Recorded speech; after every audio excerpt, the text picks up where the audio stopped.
Our final speaker of the afternoon is Roger Gilbert. Roger Gilbert is uniquely qualified to write the first biography of A.R. Ammons. A graduate of Yale University, he joined the Department of English at Cornell in 1987, where he teaches courses in contemporary and modern poetry and aesthetics. From their offices in Goldwin Smith, for more than a decade, Professor Gilbert observed A.R. Ammons in his daily walks, in the halls and on the Cornell campus. On the quiet streets of Ammons' residential neighborhood, only several miles from the university, the poet was a familiar figure, ambling along as if he did not have a care in the world, while observing so closely the trees and leaves, the creeks, even earthworms in their puddles, that they became the images of many of the great lyric poems of our time.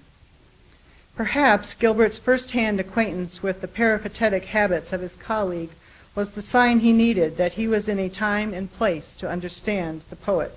And several years later, Gilbert included Ammons in a series of brilliantly conceived essays called Walks in the World, Representation and Experience in Modern American Poetry.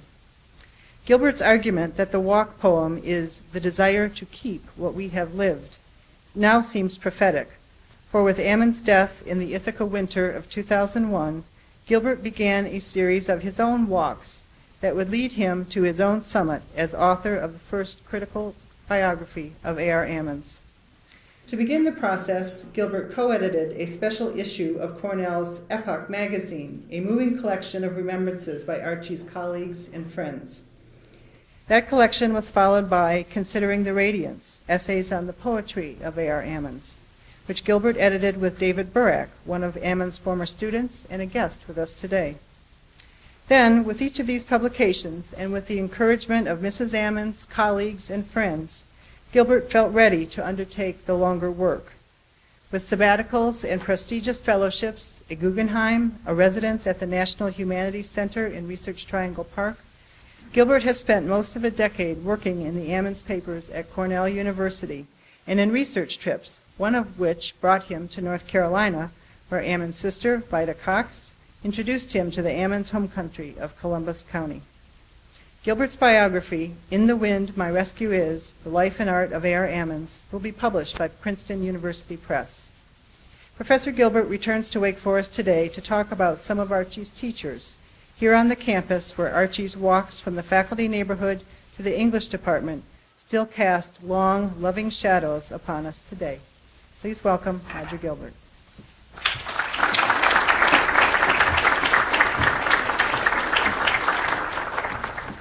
Thank you very much. And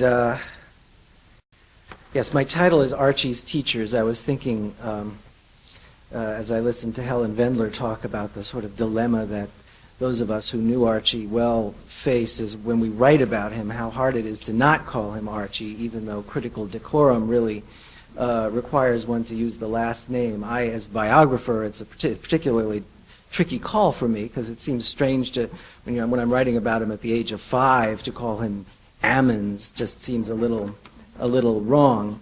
So in this talk, I'm going to sort of switch back and forth, just depending on what kind of context I'm in. In 2000, just a few months before he died, Archie Ammons drafted the acknowledgments and a short preface for a new volume of collected poems he was preparing. This was probably the last significant piece of writing he produced, and certainly the last meant for publication. He was already quite ill, and he knew he would never write another poem. Here is the first paragraph of the acknowledgments. In a long writing life, one accumulates more reasons to be grateful than one can list. In my case, there are the earliest helpers, mother and father, Mabel Powell, Ruth Baldwin, and in college, Bud Smith, a teacher of biology. Such deep resources and so many. Ammons went on to name 2 other people, his father-in-law, Victor Plumbo, and Harold Bloom, his greatest critical champion. The book as a whole was to be dedicated, as several of his earlier books had been, to his wife, Phyllis. We can hardly be surprised by the mention of his mother, father, and wife, or even his father-in-law, whose support was crucial to Archie in his early years as he struggled to make a name for himself. Harold Bloom's praise had appeared on the back cover of almost every book Ammons published after 1970, so he too had an obvious place in this litany of helpers. That leaves three names whose presence is not so self-explanatory: Mabel Powell, Ruth Baldwin, and Bud Smith. Who were they, and why was Archie Ammons moved to thank them out of all his many friends, colleagues, and admirers as he contemplated the end of his career and the completion of his life's work? Ammons's gloss on the third name, Bud Smith, whom he identifies as a biology teacher, supplies a clue to the first two names as well. All three were, in fact, Archie's teachers. Mabel Powell taught him in 7th grade at New Hope Elementary School. Ruth Baldwin taught him in 8th and 11th grades at Whiteville High School. And Bud Smith taught him at what was then Wake Forest College. Ammons had many other important and influential teachers, of course, two of whom are here with us today. But these were the three he felt compelled to acknowledge as he prepared his magnum opus. In a 1992 interview with Alex Albright, he referred to all three using the epithet great, not in the word's casual sense as a synonym for terrific, but with its full superlative force. Both Powell and Baldwin, he said, were, quote, very great teachers, while Smith was a great man. The rhetoric of greatness is usually reserved for figures of historic achievement, writers, artists, thinkers, warriors, statesmen, and the like. But Ammons was keenly aware that greatness might exist in unlooked-for places, above all in classrooms, where teachers labored in near anonymity, bestowing gifts of knowledge, attention, and encouragement on students who might one day exceed them in recognition, yet would always remain profoundly in their debt. Greatness flows through the lowly, Ammons remarks in his long poem Garbage. And while the term lowly hardly applies to Bud Smith, who went on from Wake Forest to become the founder and first president of Wingate University, Ammons's reverence for the less visible members of both the human and natural worlds shows itself in his loving invocation of names few of his readers would recognize, alongside one as recognizable as Harold Bloom. Let me remind you that in the paragraph I read a few minutes ago, Archie calls Bud Smith not a professor, but a teacher of biology. For Ammons, the Goldwin Smith professor of poetry at Cornell, teacher was by far the more meaningful and honorific term. Recall also that in his compound elegy, Easter Morning, Ammons counts among the great ones who now lie in the cemetery at New Hope Baptist Church not only mother, father, cousins, aunts, and uncles, but school teachers. Ammons's abiding affection for all his teachers grew in large part from his respect for the vocation of teaching itself, but there was a more personal component as well. Ammons was acutely conscious of coming from an extended farming family in which higher education was seldom an option. While some of his kin achieved local distinction, like his Uncle John, who served many terms as Columbus County's sheriff, the idea of a career in the arts must have seemed unimaginably remote to Ammons. Fond as they were of him, his mother, father, and other relatives were not capable of fully recognizing his nascent talents. But a succession of dedicated teachers incrementally laid the path that took Archie Ammons from Whiteville to Wake Forest, and from there to his ultimate destination in the canon of American poetry. In my talk today, I'd like to offer a series of brief accounts of some of these teachers, with particular emphasis on the three he singled out in his 2000 preface, but with glances at a number of others as well. As is true for most children, Archie's first teachers were his parents. His earliest lesson came from his mother, Della, as he recalled in a 1989 interview. The most powerful image of my emotional life is something I had repressed and one of my sisters lately reminded me of. It was when my little brother, who was 2.5 years younger than I, died at 18 months. My mother some days later found his footprint in the yard and tried to build something over it to keep the wind from blowing it away. That's the most powerful image I've ever known. And I've had occasion to quote this passage many times in various talks, including one I gave here a few years ago. It's the kind of thing that we biographers live for. You know, I sometimes feel that Archie offered it up with his future Boswells in mind. Whatever its literal accuracy, this memory stages what Harold Bloom might call a primal scene of instruction. In fact, the image encodes two complementary lessons that stayed with Ammons throughout his life. First, that intense grief may be alleviated, however incompletely, by acts of making. And second, that no act of making can withstand the erosive power of the wind. As a poet, Ammons would remain torn between his mother's memorializing impulse and a contrary desire to give himself to the wind, to accept and even embrace the necessity of dissolution and erasure. One of his finest early poems is called "In the Wind My Rescue Is," which also serves as the working title of my biography. Another early poem, "Mansion," begins, "So it came time for me to cede myself, and I chose the wind to be delivered to." Yet if Ammons at times seemed ready to surrender everything he had to the wind, he also honored and cherished the intense attachment not just to beloved persons, but to the traces they leave behind that his mother displayed when he was 4 years old. It was a lesson he never forgot, and indeed the late litany of earliest helpers with which I began this talk shows how deeply he learned it. If his mother taught Archie the intimate but often silent ties between love and grief, his father taught him to relish the pleasures of words and stories. Variations on the phrase, "my father used to say," appear frequently in Ammons's poems, usually followed by some colorful vernacular idiom or tall tale, and I can just give a list of some of them. "Root pig or die. If the dog hadn't stopped to shit, he'd have cotched the rabbit. Irish potatoes take you to the field but don't bring you back. Folks used to bean up overnight and gather the next morning at the farting pole." You recognize some of this kind of language from Professor Wendler's talk, I'm sure.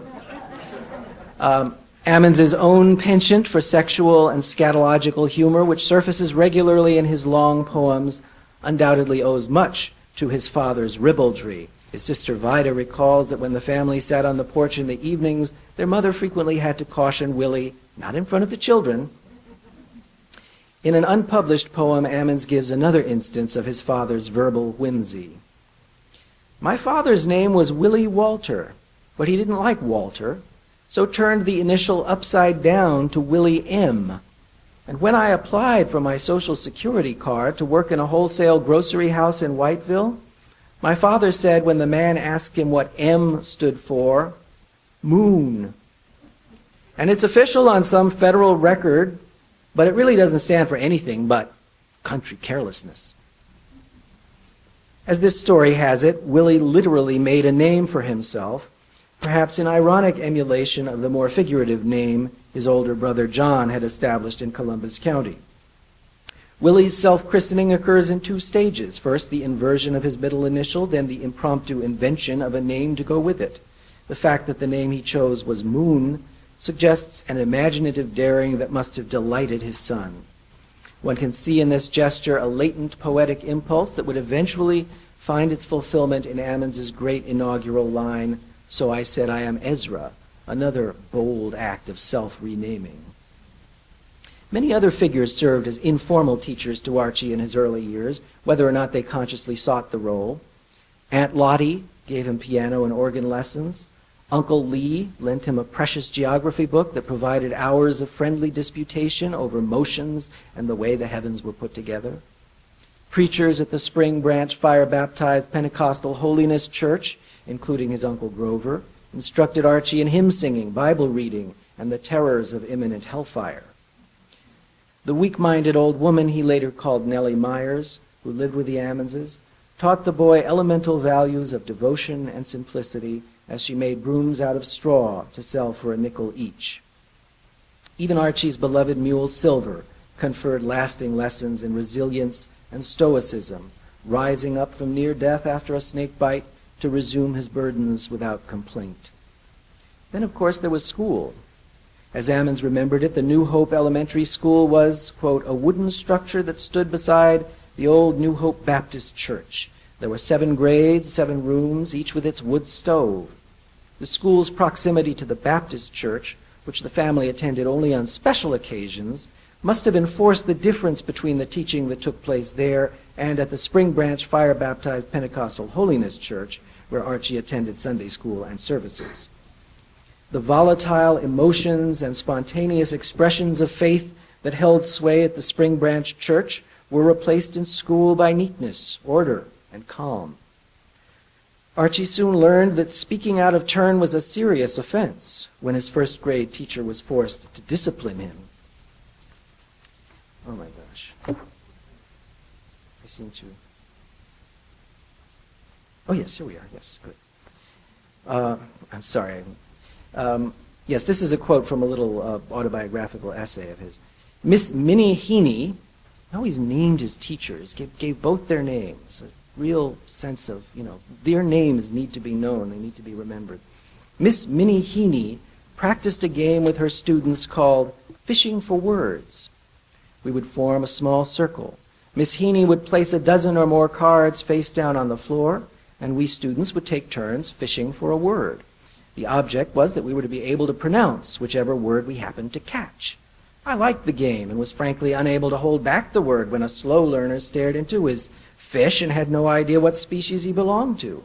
So whether it was my turn or not, I would blurt the word out.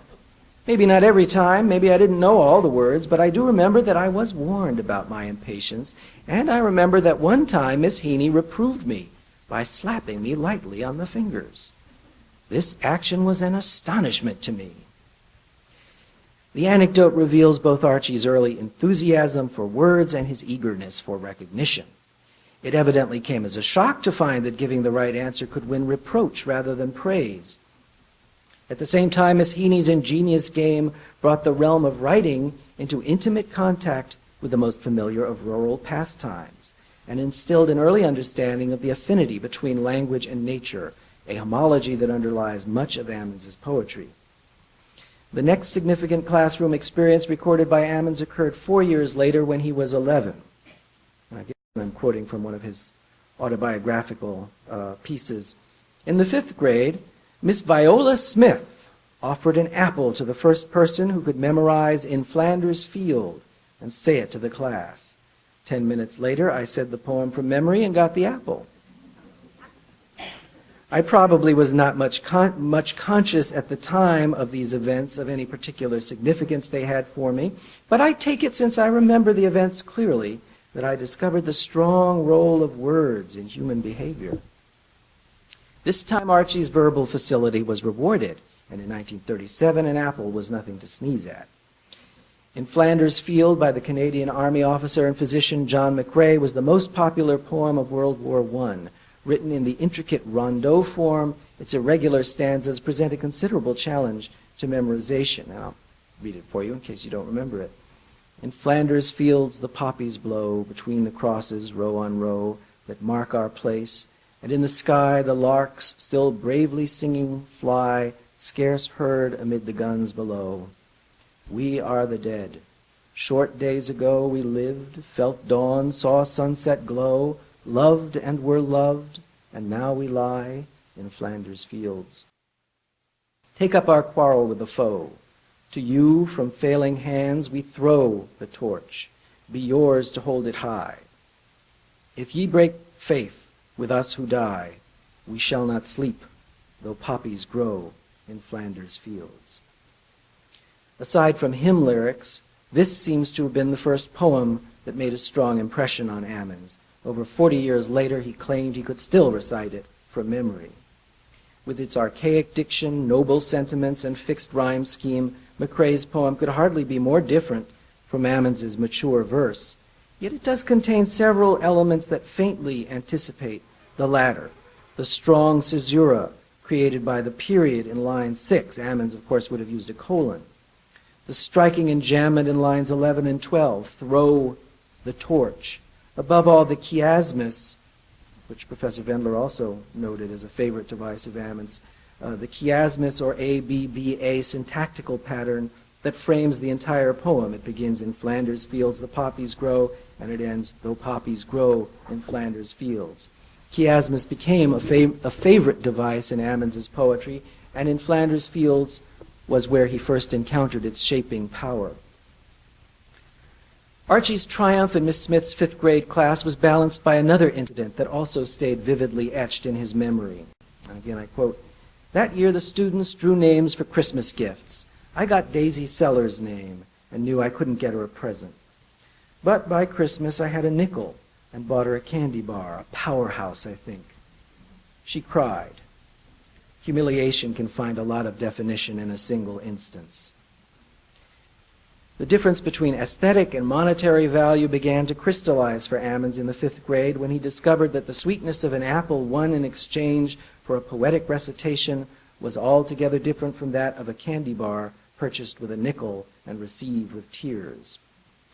Though Archie might briefly distinguish himself through his sensitivity to language, he could not escape the iron facts of class and money. His awareness of his family's lower social and economic standing bred in him an insecurity that was regularly reinforced in school, one that he never entirely overcame. In the fifth grade, Archie tested above the sixth grade level on the state exam. By the middle of sixth grade, his score had dropped 2 months. Ammons claimed not to know what accounted for this change, but in one reminiscence he offers a sizable clue. "By the time I entered the sixth grade, a new brick school had been built by a paved highway about half a mile from the old school, and school buses had been invented. I didn't like the new school. It was strange, new, painted inside, with electric lights, flushing toilets, and a long porcelain urinal. The move required a step into the present that I have never completed." Ammons was no longer walking on dirt roads with his sisters to a little wooden schoolhouse 2 miles from his home, but riding a bus to a modern brick building. Electric lights and flushing toilets may seem innocuous enough, but to Archie, they were technological marvels he had seldom, if ever, encountered. This disorienting leap into modernity estranged the 12-year-old boy from his school and may have temporarily stalled his progress. Yet by the end of the 7th grade, he was scoring above the 10th grade level, an astonishing jump of 3 grades in a single year. What had happened, he wrote, was Miss Mabel White, later Mrs. Powell, a marvelous teacher. In an interview with Alex Albright, he praised Mabel White even more highly, calling her a very, very great teacher. As it happened, she was also Archie's first cousin, though this does not begin to explain her extraordinary effect on him. Both the principal of New Hope Elementary and its 7th grade teacher, Mabel White, revived Ammons's thirst for learning while instructing him in the finer points of grammar. Ammons recalled one of Mabel White's pedagogical methods with special clarity, describing it in a short autobiographical essay. "Among Miss White's teaching devices was one I think we called the cemetery.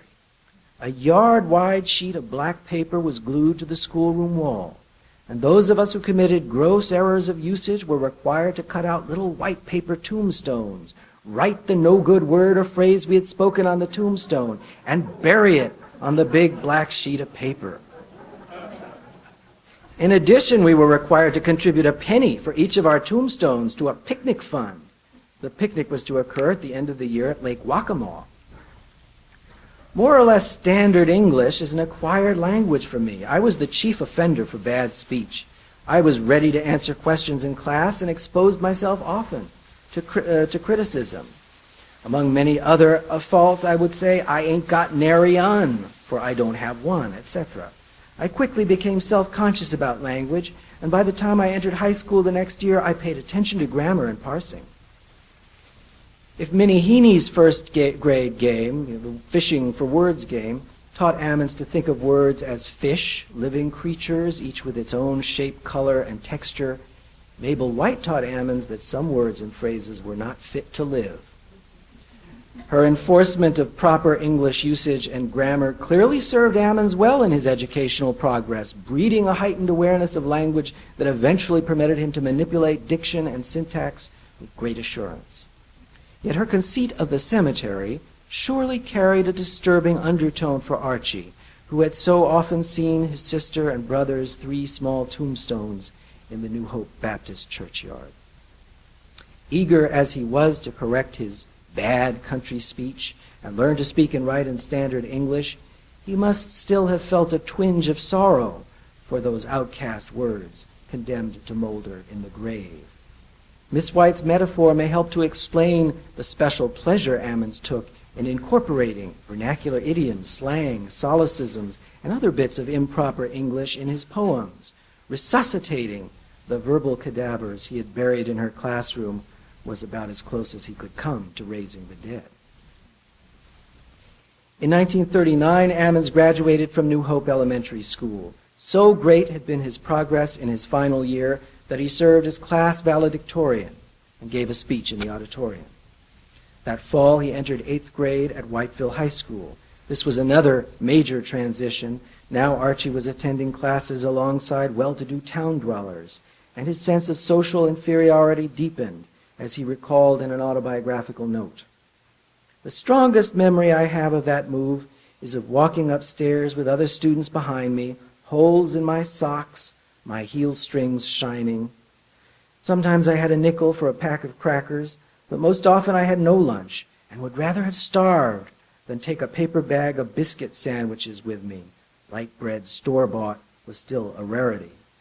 I tried boxing one year, but found it impossible to go through the day without food, then work out, then walk 4 miles back home, and then do the chores. High school taught me that the town kids lived in a world I could never enter.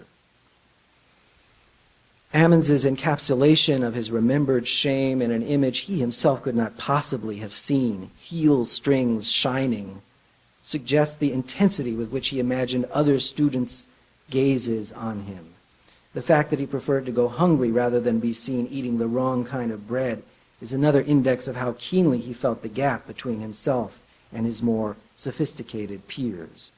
That gap widened every spring when farmers' children were let out early to go work in the fields, further separating them from the town kids.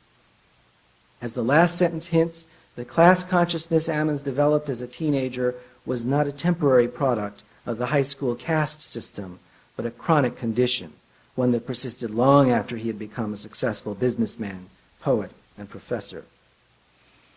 In the face of these social disparities, Archie might easily have sunk into resignation and lethargy had it not been for another extraordinary teacher. Ruth Baldwin taught 8th and 11th grade English at Whiteville High School. Ammons paid tribute to her on numerous occasions, citing her in an interview as, again, a very great teacher, and in an essay as another splendid teacher. He was not alone in his esteem. 50 years later, his class named Baldwin Best Ever English Teacher, while another class instituted a scholarship fund in her name. In one of his autobiographical essays, Ammons describes her calmly authoritative presence.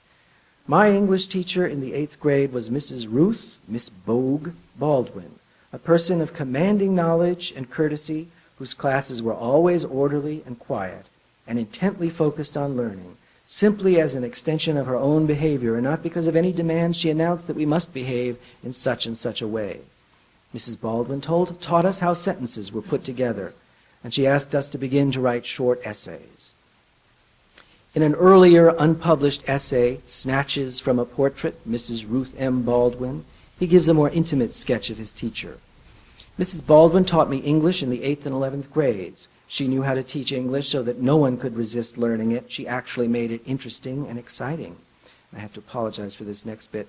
Extremely ugly, teeth protruding conspicuously, hair dyed a mixture of blue, gray, green, and black, rather thick glasses. She was old by the time she taught me. She still teaches. He wrote this back in the 50s. Having taught already people old enough to be my father. Still retained a smooth, unwrinkled skin. She was never upset in the least. And whereas many teachers had difficulty controlling the students, Mrs. Baldwin never had to mention discipline, and a student never broke the slightest demand of a perfect order. One day there was a dreadful noise upstairs, people throwing chairs around or something. For a moment she acted unaware of the noise, but finding that it persisted, said very mildly, "I see I shall have to talk below the noise." So she lowered her voice, and lo and behold, she could be heard perfectly. She always spoke very quietly, however. Ammons was 25 when he wrote these sentences, his literary career still only a faint glimmer. While the piece's unflattering physical details suggest that it was not intended for Ruth Baldwin's eyes, Ammons's admiration and gratitude are palpable throughout. More even than Mabel White, Mrs. Baldwin awakened his passion for language and literature, as he suggests at the end of the essay. She read The Gold Bug to us. I was carried away. She is probably responsible for my interest in English.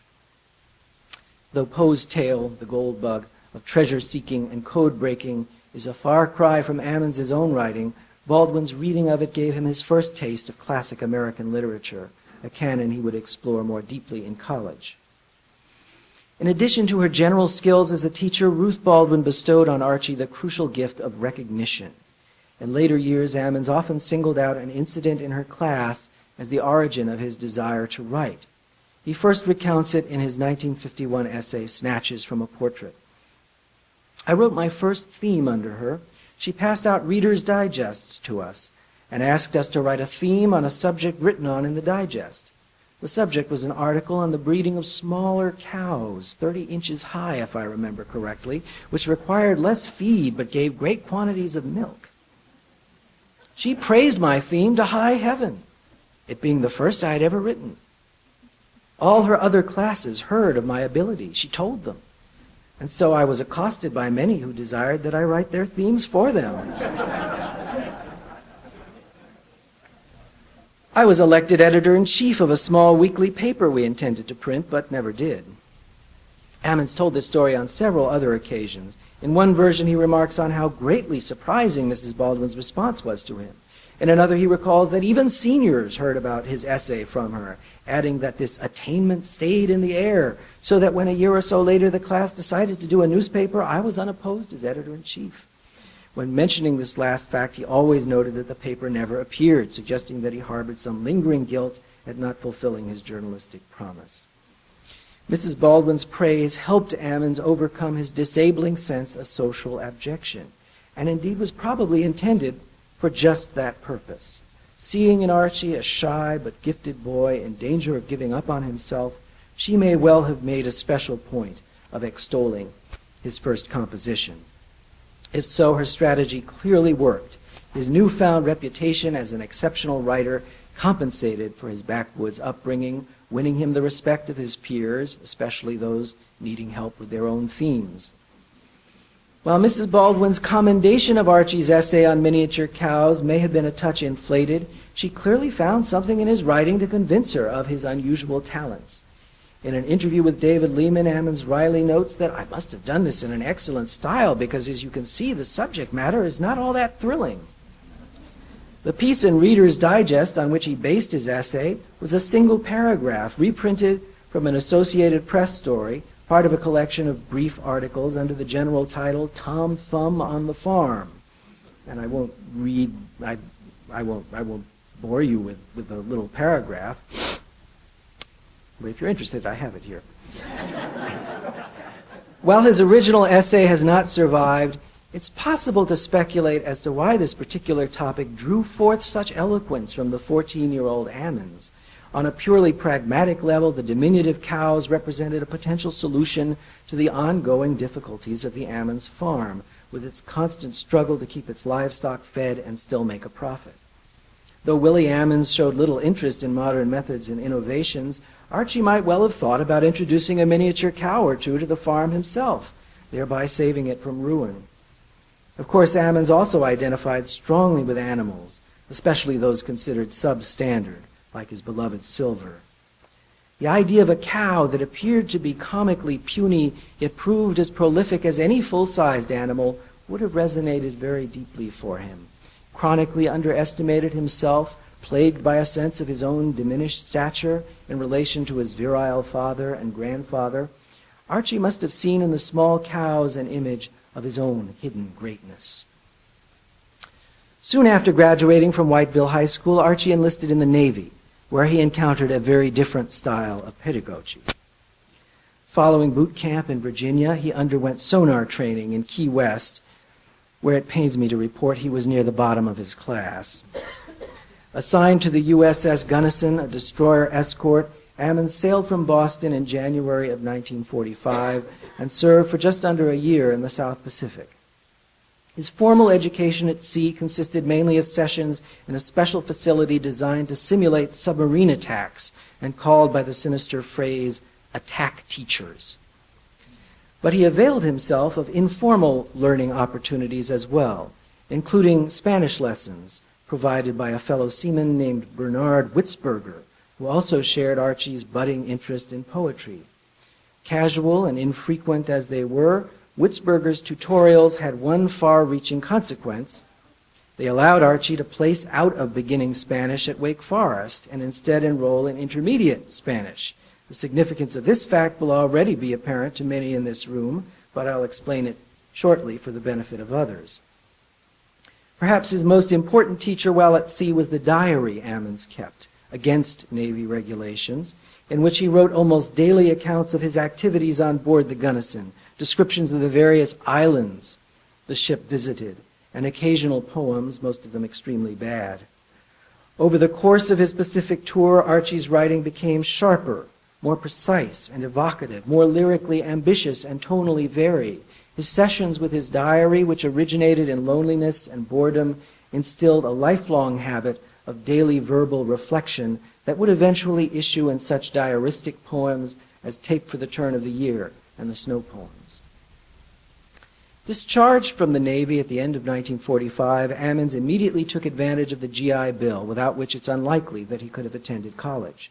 As he noted in his diary, when he sent away for catalogs, Wake Forests arrived first, which was apparently all the encouragement he needed to matriculate there. Because the GI Bill provided only 3 years of tuition, he began his studies in the summer of 1946 and finished his degree in 1949. Among the first teachers Archie encountered at Wake Forest were two who would still be part of his life 50 years later. In his first semester, he enrolled in freshman English with a young instructor named Edwin Wilson, himself a newly minted Wake Forest B.A.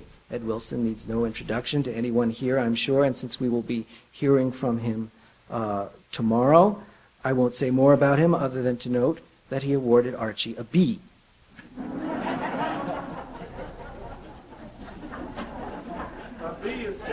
Yeah.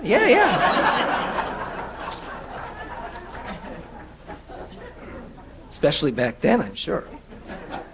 I've already alluded to the other teacher who left a permanent impression on Archie in his first year. She was a young instructor from New Jersey named Phyllis Plumbo, who taught his intermediate Spanish class in the spring of 1947. We'll be hearing a lot about Phyllis this evening, so I won't say more about her other than to note that she awarded Archie an A.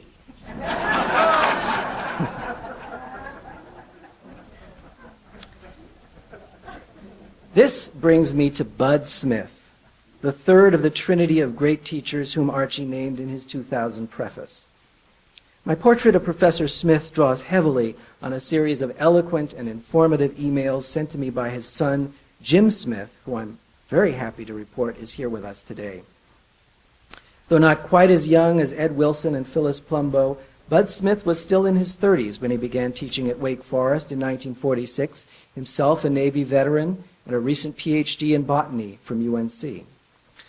Smith quickly established himself as perhaps the most popular teacher on campus, offering courses in botany, biology, histology, microscopic technique, and anatomy and physiology, and serving as faculty advisor to all pre-med students, a group that, for a time, included Ammons, until he came to the conclusion that medical school did not fall within his means, and instead became a general science major. Recalling that, quote, our house was constantly filled with students, Jim Smith offers a number of insights into what made his father so beloved. He loved people, and he loved his students. He felt that excellent teaching should be based on mutual respect and love. He wanted every student to seek the truth and embrace it. It wasn't always easy being an evolutionary botanist at a Southern Baptist college.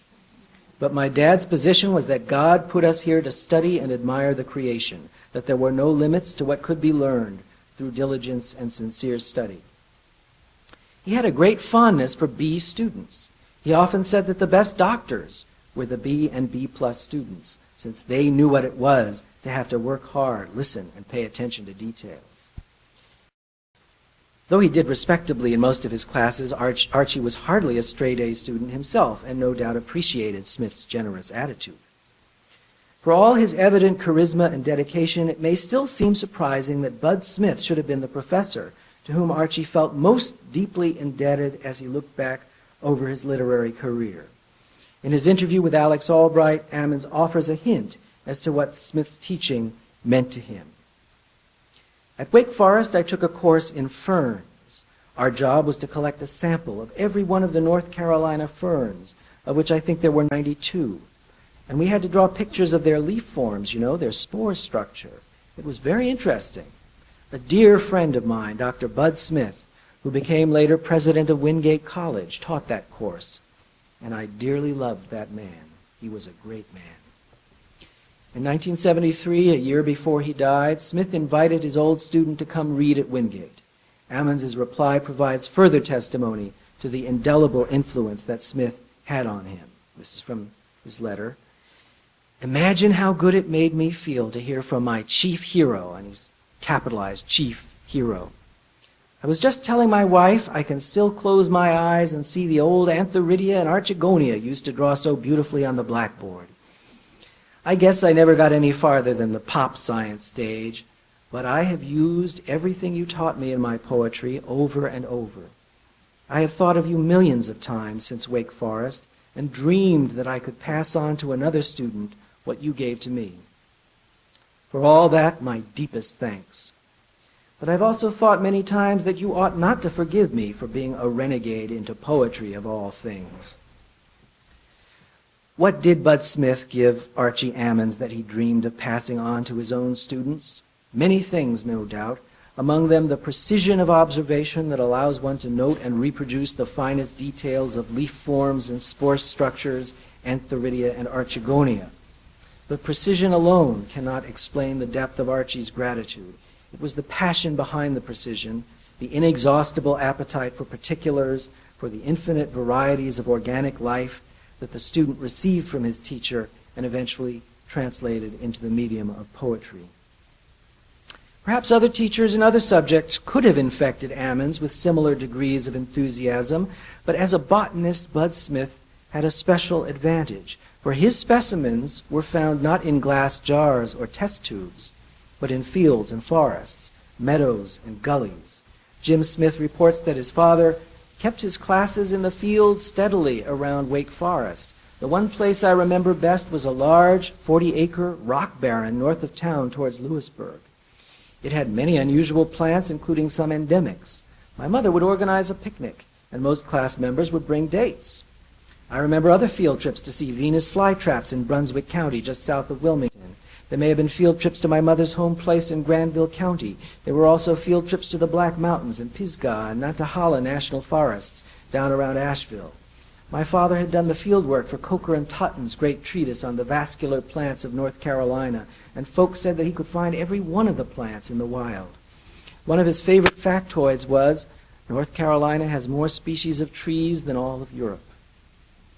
Smith goes on to recall trips with his father to see, quote, the Pocasins of Hyde County, the relictual basic soil communities of the Uhari Mountains, the alpine and subalpine assemblages of Mount Mitchell, isolated mountain coves. Everywhere we went, there were storekeepers, farmers, and landowners who greeted him warmly and asked where he'd been. It was the great bonding experience of my childhood. Then there were the twice-a-year botany field trips to South Georgia and down Florida to the Keys. All this field work, conducted in a spirit of Thoreauvian curiosity and Whitmanian amplitude, bequeathed to Ammons an attentiveness to the minutest of natural forms and processes that would become an essential element of his poetry. A complete list of all the plant names that appear in Ammons' work would take at least an hour to recite. The fact that Smith maintained an intense spiritual life, preaching regularly in local churches, even as he taught evolution against the wishes of his Baptist patrons, must also have provided a powerful model to Ammons, who went on to explore the meeting ground of science and religion in poems like Hymn, Mechanism, and The City Limits. While Bud Smith was beyond any doubt the teacher at Wake Forest whom Archie revered most highly, Several members of the English faculty also earned his lasting respect and gratitude. In a 1959 letter to the Wake Forest alumni director, Ammons singled out 3 professors for particular praise: Edgar Folk, Justice Drake, and Henry Lawrence Snuggs, noting that each, quote, gave me encouragement and direction when the need for both was most crucial. He went on to recall how hard those first years of apprenticeship are, when the probability of your being a dolt is just about as great in your own eyes as in other people's. A single word from a teacher during those years can mean more and be remembered longer than much applause later when you don't specially need it. Of the 3 professors mentioned by Ammons, the most popular at Wake Forest was Edgar Folk, who taught everything from journalism to Chaucer to modern fiction and drama. Budding writers were especially drawn to the outgoing, worldly, white-mustached professor, whose pedagogical emphasis on the transforming idea or organizing principle proved extremely useful to Ammons. Drake and Snuggs were less in demand, but perhaps for that reason, they were the 2 English professors with whom Ammons entrusted samples of his early poems, though he did so not while he was at Wake Forest, but shortly after he graduated. In letters to his family, he confided his agony as he awaited their comments. Drake eventually told Ammons he found his poems obscure. Snuggs' response does not seem to have been preserved, if he made one. Yet while neither man hailed Ammons as a literary genius, they evidently offered enough encouragement to keep him writing, thus eliciting his fond tribute some 10 years later when his work was finally gaining recognition. After spending a year as an elementary school principal on Hatteras Island, Archie enrolled in the master's program in English literature at the University of California at Berkeley. Of the many distinguished faculty in that department, only 2 seem to have registered significantly with him. One was James Ralston Caldwell, a scholar of medieval and romantic literature and a sometime poet, who taught the only course in verse writing that Ammons ever took. Thoroughly frustrated by Caldwell's assignments, which emphasized formal versification and prosody, Archie felt himself losing whatever confidence in his poetic abilities he had begun to develop. None of the poems he wrote for Caldwell's course could be salvaged. In later years, he told his colleague Dan McCall that Caldwell was right to say he was the worst student in the class because, quote, I hadn't heard the tinkly bell of me yet. It was another Berkeley professor who helped Ammons detect and amplify the music of his own imagination. As he reported in a letter to his sister Vida, I finally got up the nerve to take some of my recent poems in a new style to Miss Miles, a woman on the faculty here and well known throughout the U.S. for her poetry. She loved them, said they were interesting and exciting, that I really had something, and that my style was refreshingly individualistic. I nearly fainted, but after recovering somewhat, managed to say, thank you. Miss Miles was, of course, Josephine Miles, the eminent poet critic who for decades helped to shape the literary culture of the Bay Area. A small, brilliant, severely handicapped woman who spent most of her life in a wheelchair, she overcame both her physical limitations and her gender to become a major presence in the Berkeley English department. It would be difficult to overstate the importance of her response to Ammons's work in propelling him forward. Without her praise of the spare, oblique, often cryptic poems that eventually became his first book, Almateum, there is every reason to think that Ammons might have abandoned poetry, as so many do after leaving school.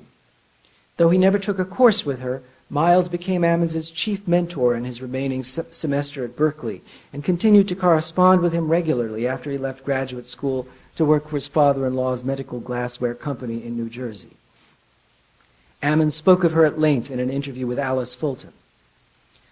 I didn't take a course with her, not a formal course, but in her great generosity, and I really mean that.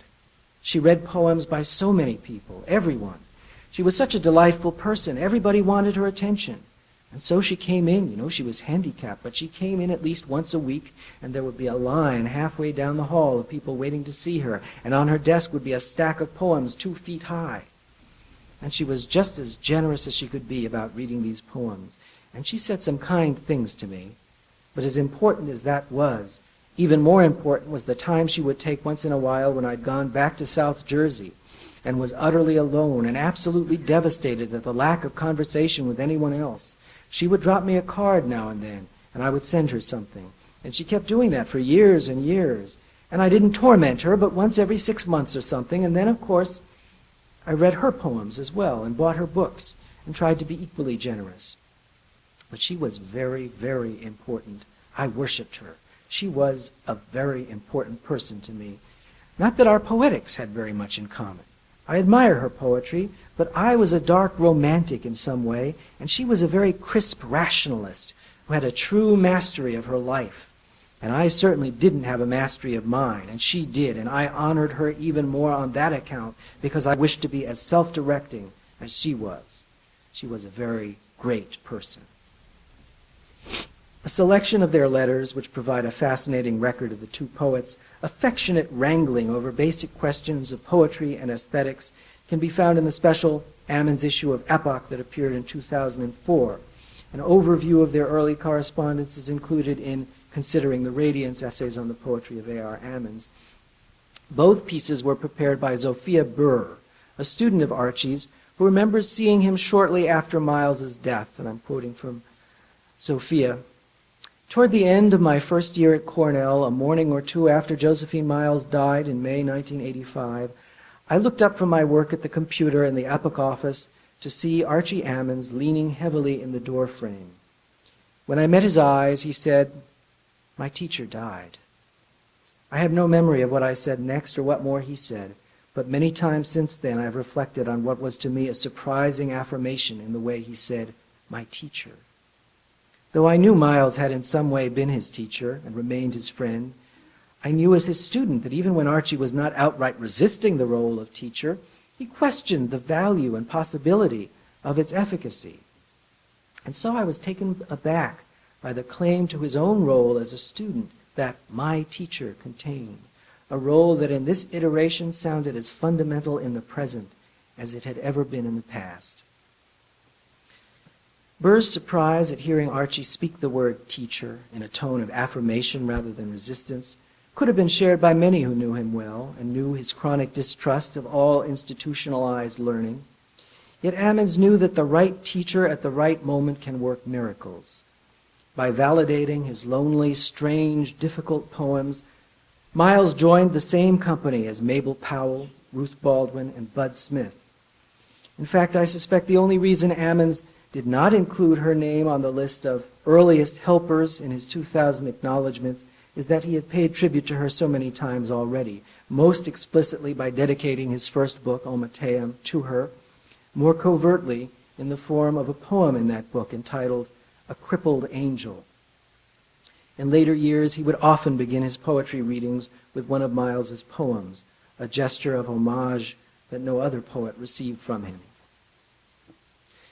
The last person who could be described as Archie's teacher with any literal accuracy was the poet John Logan, only 3 years his senior. Here is Ammons's account of how their friendship began.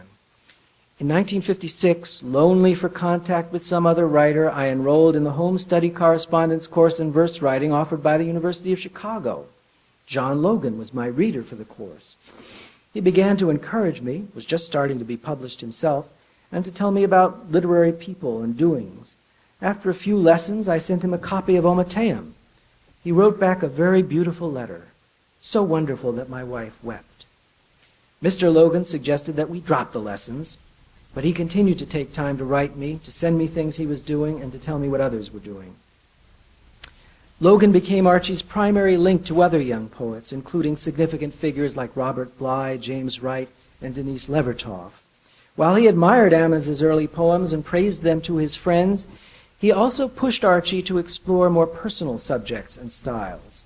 The result was a series of autobiographical poems that many of Ammons's readers cherish for their emotional candor and descriptive concreteness, including Hard Wheat Path Going, Silver, and Nellie Myers. In fact, it's probably fair to say that much of the work gathered by Alex Albright in his wonderful and recently expanded collection, The North Carolina Poems, would not have been written without Logan's friendly prodding. I don't have time to give a full portrait of Logan, himself a fine poet but a complex, tortured man. Suffice it to say that he too provided Archie with timely words of encouragement that made a real difference and may even have kept him alive as a writer. In 1964, Ammons was hired at Cornell, where he became a professional teacher himself.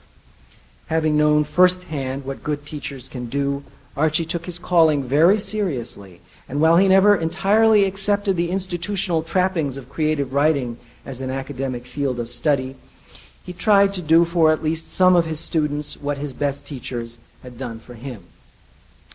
But here I must defer to my esteemed colleague Kenneth McLean, who knew Archie as a teacher as I did not, and who has written eloquently about that relationship, and you will hear from him tomorrow. I'll simply end by noting that while none of the teachers I've evoked today made Ammons into a poet, together they made his becoming a poet possible. One by one, year by year, Archie's teachers taught him to trust his gifts and follow his muse, and for that he never stopped loving them. Thank you.